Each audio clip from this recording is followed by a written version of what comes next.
王一博显然还在气头上，过了很久都没有回复他。于是肖战又对着手机发了一段语音过去：我提前把工作做完了，刚刚还给大家买了星巴克，是我之前很喜欢喝的那种口味。等我到了长沙，你再陪我去喝一次好不好？你不在我身边，好像饮料都没那么甜了。王一博还是没回，他揉了揉发疼的太阳穴，在车上小憩了一会儿，还没来得及做梦，就被乐乐的电话给吵醒了。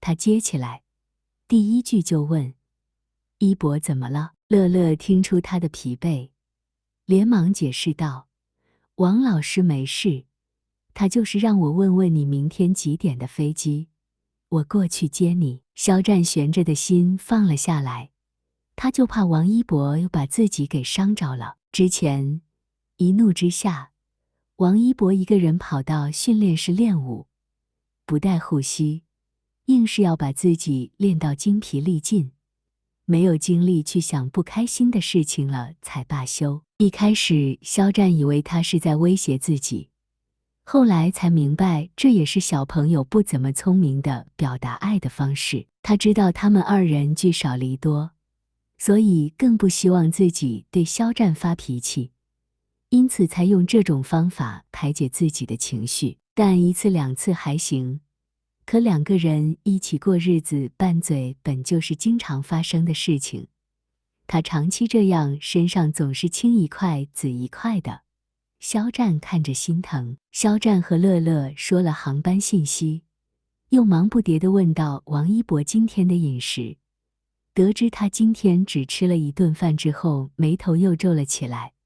挂电话前，他对乐乐说：我给他点了一些东西，麻烦你守着他吃下，他胃不好，不能断顿的，怎么样都要吃一点。挂了电话，他看了看王一博的脸色，果然还得是肖老师，哄小朋友的技术一流。他原本还想和人汇报一下通话内容，谁知对方已经猜了十有八九，这下是真的决定好好看个剧本了。他抬头对乐乐道：不是给我订了外卖吗？你帮我拿一下吧，一会儿我看完剧本吃点再休息。乐乐看了看自己的手机，心想自己刚刚也没开免提啊，怎么这两人的心电感应都到这种程度了？在他看不到的角落里，王一博的脸上已经挂起了小括号。因为是临时安排进来的行程，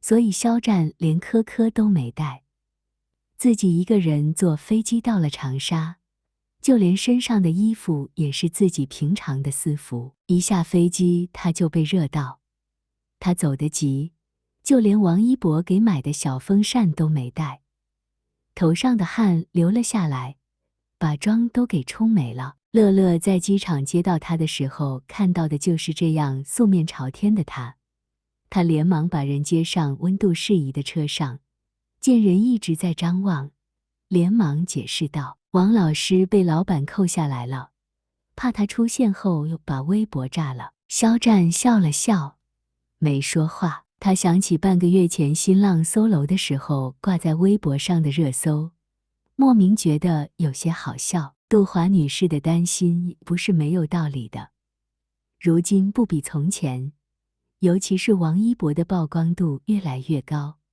有些事情确实要注意一下。他也希望他的小朋友能少受一些有心之人的伤害啊。开车到彩排现场的时候，大家基本上都已经就位了，就差他一个。他看了看王一博冷漠的表情，摸了摸鼻子，准备自己走过去和大家打招呼。虽然有些尴尬，但毕竟都到这里了，大多数人又是一博的长辈好友，倒也没什么不好意思的。但王一博却没有给他这样的机会，他脸上依然没什么表情，但却朝着肖战走了过来，把他介绍给了天天兄弟，还让他和其他嘉宾认识了一下。但在此过程中，他和肖战一直没有眼神和肢体上的接触。大老师看出来两人在闹矛盾，趁着对台本的时候，悄悄和他说：“人都来了，你还生气呢？”王一博没笑，只是小声说了一句：“没生气了。”是真的没生气了，但他需要肖战来顺毛哄他，给他个梯子下。他也知道这件事是自己任性了，明明知道他如今事业刚刚有起色，不该打乱他的行程，但他就是特别想他来，想和他站在一起，想带他去见天天兄弟。这次把肖战加进节目单里的事情，韩哥他们也颇费了一些心力，毕竟一开始不确定肖战能不能来，所以连台本方案都准备了2套，就怕王一博尴尬。到了他俩彩排的时候，从前肖战老是调侃说舞台上的王一博是有张力的，但今天就连编舞老师都察觉到了他的不对劲，连忙让2人休息下，交流动作。他嗓子不太舒服，轻轻咳了2声。肖战皱了眉头，连忙从随身带的包里拿出了龙角散给他，吃一颗，半晌他才把糖放在嘴里，然后糯糯地开口道：“肖战，我有时候觉得我还是太弱了，如果我很强大的话，你想不做哪个工作就可以不做，我也不用耍小孩子脾气了。可是一博，我真的已经很知足于当下的境况，有你爱我，几个小时的飞行算什么？把2天的广告压到1天又算什么？你说让我2选1，可你不知道我自始至终选择的都是你。我想要做得更好，也是因为有你在前方等我，所以我觉得我自己无坚不摧，无所不能。”王一博抬头看了看他，又看了一眼等待着他们的伴舞团队，脸上终于有了一丝微笑，他的声音也不再那样冰冷，好像是冻了许久的山泉终于融化了一样。他说：“走吧，我们继续排练。”好嘞，王老师。肖战也站了起来，喜笑颜开道：“我刚刚那个动作一直做不好，你要再教教我。”接下来的排练就顺利了很多，就连编舞老师也震惊于2人关系缓和的速度。彩排结束之后已经到达宾馆，大家陆陆续续的下车。一博站在门口接电话，肖战跟其他工作人员进去办理入住手续。哎呀，你是肖战？前台服务的女孩惊声尖叫道：“啊，是的。”肖战有点尴尬：“我是你的粉丝，我超级喜欢你。”女孩捂着嘴开心地说：“您是来拍戏吗？还是参加什么活动的？”肖战不知道怎么回答，支吾了半天，随口说了一句：“活动。”女孩兴奋地跺着脚，不知怎样才好，连办入住也忘了，一直盯着肖战，小声说：“本人比电视上更帅啊！”哇，好好看。肖战不好意思地笑了一下，摸摸鼻子，然后无奈地提醒道：“小姐，能先帮我们安排房间吗？”“哦，对不起，对不起。”女孩连忙扑到电脑上，一边手忙脚乱地操作，一边瞄肖战说：“您一会儿能跟我一起合影吗？”“啊，好的。”肖战点了点头，然后看看门口，一博还在打电话，背对着他们。女孩飞快地把业务办好，双手恭恭敬敬地递上房卡。其他的工作人员先上了楼，肖战拿着他和一博的2张房卡等着。女孩笑眯眯地凑到他身边：“我来拍可以吗？”女孩个子比较矮，肖战非常亲切地蹲下一些，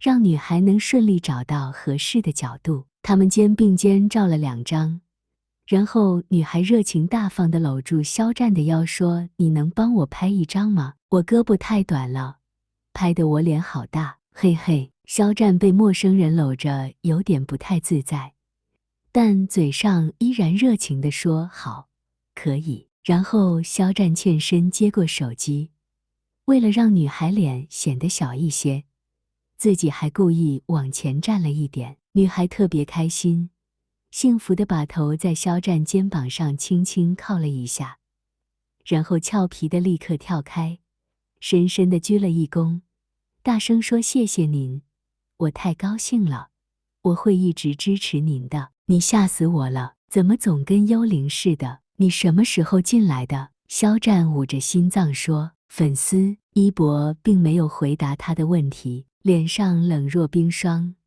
挤出2个字来：啊，是啊。肖战不知道为什么自己突然紧张起来，还没等他说完，一博已经转身要走。肖战拽了他袖子一下：干嘛啊？等等我。一博把袖子甩开，回头用眼角扫了他一下，冷冷地说：你别上去了，干脆在这拍写真吧。然后大步走向电梯。肖战尴尬地看看前台粉丝，又看看周围，无奈地小跑跟了上去。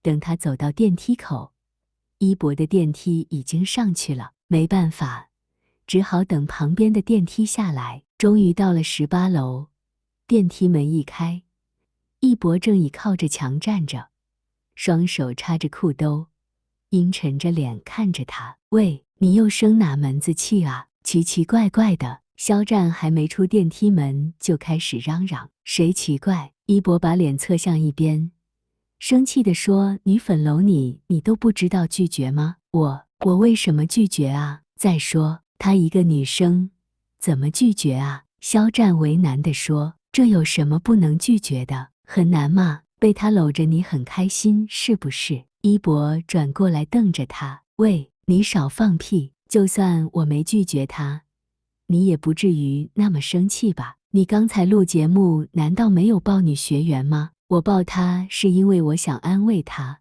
没有别的意思。那难道我就有别的意思吗？肖战突然反应过来，两个男人为什么会发生这样的对话？